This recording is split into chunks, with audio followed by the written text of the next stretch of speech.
So Chandler, we're still kind of letting people learn a little bit about us.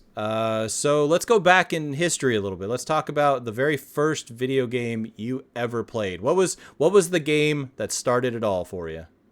Man, so it was actually over at my grandpa's house, and my uncle, who is, fun fact, my uncle's 3 years, him and I are 3 years apart from each other. He's 3 years older than me.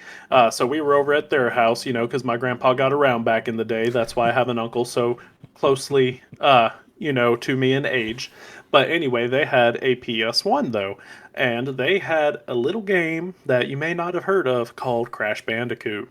And man, I had never cared for video games before in my life until I saw them put in the disc for Crash Bandicoot, and it was like that.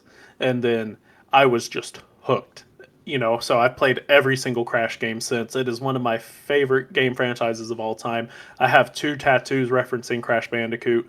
Fantastic series, and my first game I ever played. Good Lord. It's been there since the beginning, literally, Oh, for you. yeah. So, all right. Well, I mean, obviously Crash has taken a huge toll on your life, or is a big impact in your life, I should say. So, that makes sense because that's where it's all started. But let us know down below. Is that one of your personal favorites? What was the first game you guys ever started with? Comment down below, let us know. And more importantly, don't forget to check us out at the Freakin Uncultured Podcast every Friday at noon on YouTube.